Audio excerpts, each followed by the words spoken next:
Alright. Hi everybody, this is Dawson. I'm back with another MCU movie review for you today. Today I'm going to be reviewing the 11th MCU movie, Avengers Age of Ultron. Released in 2015, directed by Joss Whedon, once again.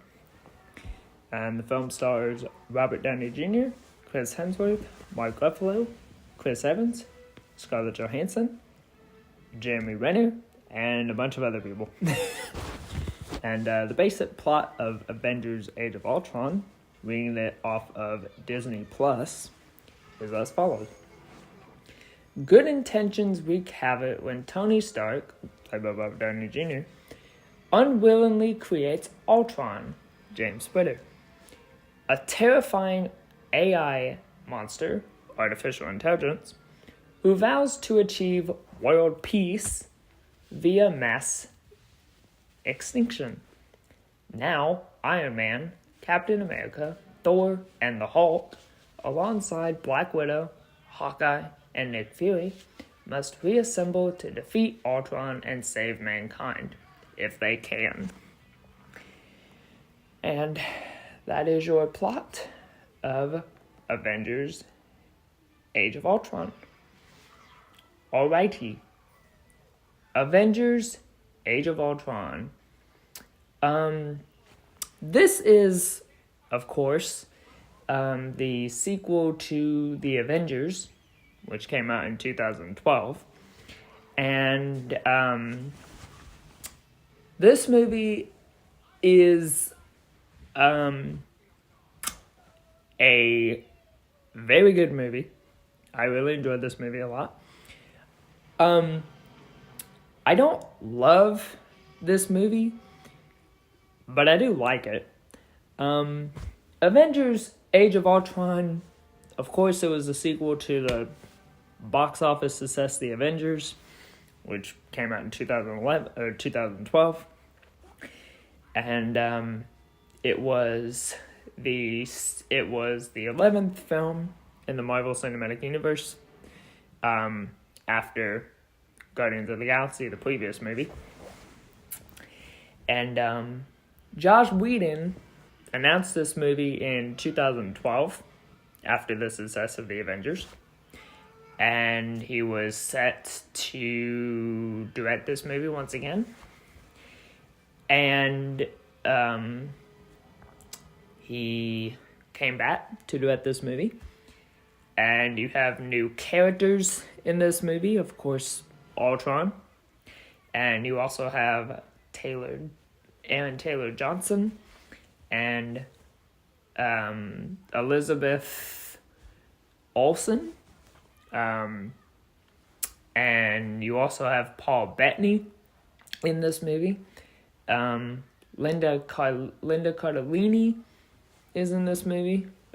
We'll talk about her in a second. Or we'll talk about all of them in a second. So Avengers Age of Ultron was a very good movie. And this movie was very expensive to make.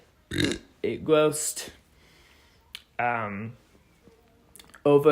$1.4 billion at the box office to make. And you can see why if you watch it. This movie was really good. I liked this movie. I just have two main criticisms with this movie. And it's regarding the two new characters in this movie. Well, at least one of them. You don't really get any backstory with the two new characters in this movie, played by Aaron Taylor Johnson and Elizabeth Olsen. Because if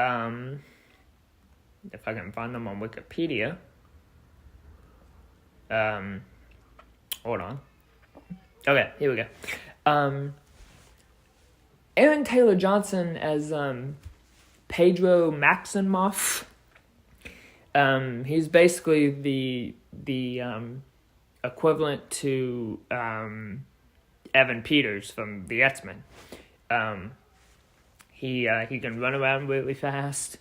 He's kind of like the Flash, almost.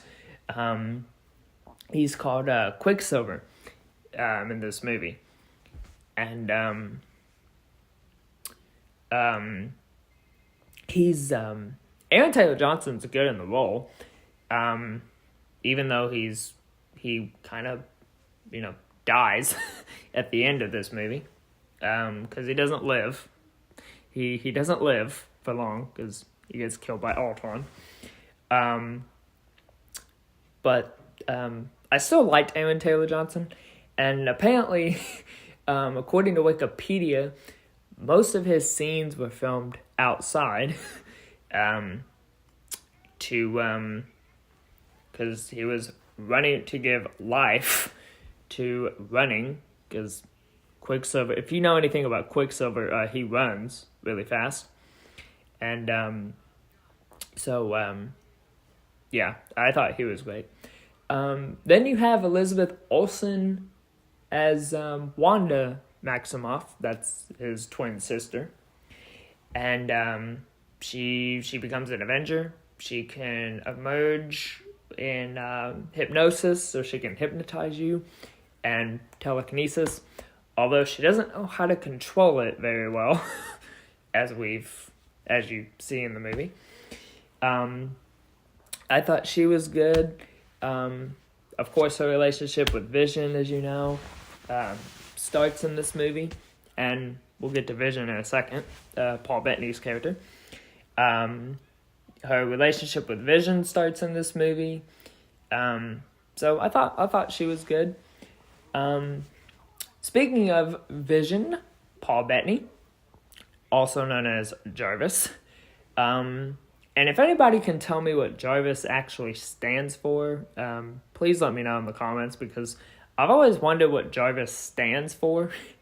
I don't know if they say it in the movie, but if anybody knows, please let me know, because that'd be interesting to find out. But yeah, Jarvis, Paul Bettany's good in this movie as Jarvis, who now will become Vision in this movie because they created Vision. Paul Bettany, he's good as Jarvis and Vision, and it looks like this is going to be the final time Paul Bettany voices Jarvis, or does Jarvis, because now he's doing Vision. So I liked him a lot. You've got Jeremy Renner as Clint Barker as Hawkeye. He's good, and this is the movie where you see Hawkeye's family, played by Linda Cardellini. So you get to see his family in this movie. Robert Downey Jr. as Iron Man does a great job. He's always good. I love Iron Man. Chris Hemsworth as Thor does great.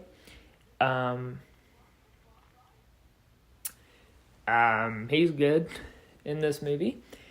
Mark Ruffalo as Bruce Banner / the Hulk. He's very good. So yeah, he's very good. Chris Evans as Tony Steve Rogers / Captain America. Sorry, I don't know why I forgot his name. He's very good. Scarlett Johansson as Natasha Romanoff / Black Widow. She's good. She handles the fight scenes really well.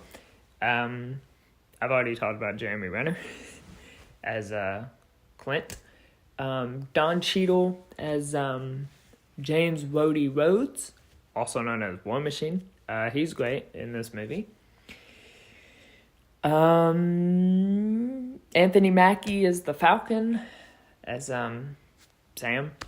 He'll come back in the next movie, Ant-Man, so we'll talk about him again when we get into that movie tomorrow. You have I guess we'll talk about him. We'll talk about him. James Spader as Ultron. That's the villain of this movie. James Spader, probably James Spatter, I guess. He's good as Ultron. I like him a lot. I think, Linda Cardellini as Laura Barton, Hawkeye's wife. She's very good. I like Nick Fury as Samuel L. Jackson as Nick Fury. He's great. Anthony Serkis plays Lucius Claw. He's good. You'll see more of him when we get to Black Panther. He's very good. Carrie Condon as Friday. She's Jarvis's replacement in this movie because, like I said, this is Paul Bettany's final performance as Vision, or as Jarvis, because now he's Vision. Stanley has a very funny cameo as a military veteran who attends the party, the Avengers victory party, and apparently Tom Hiddleston was supposed to reprise his role as Loki in this movie, but his scenes were cut from the final cut. Because I'm kind of curious to see how they would have used Loki. Like, would we flash back to Asgard in this movie to see where Loki is? I don't know how that'd play out. I think the action scenes in this movie are great. There's one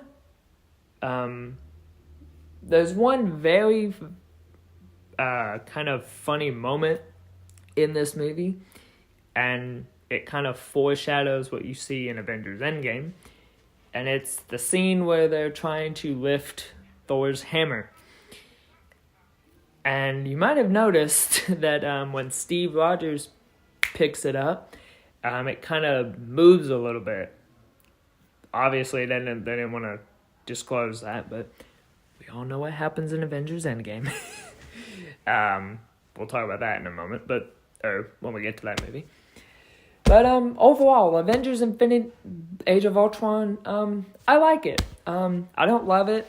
I prefer the first Avengers over this movie, but what do you know? We all have different opinions. So, overall, I'm going to give Avengers Age of Ultron, and overall, I'm going to give Avengers Age of Ultron a 5.5 out of 5 stars. So, Avengers Age of Ultron, very good. I almost want to say Avengers Infinity War, but I'm not there quite yet. But yeah. Alright, that's my review of Avengers and Age of Ultron. Come on. I keep saying Infinity War. I'm not there yet. I'll get there, though. But that's my review of Avengers Age of Ultron. I gotta say it slow. So thank you guys so much for watching, and I will be back with another MCU movie review where I look at the final film in Phase 2, where we look at Ant-Man. So, this is Dawson. Thank you so very much for listening. Don't forget to subscribe down below, and I'll see you next time with another movie review.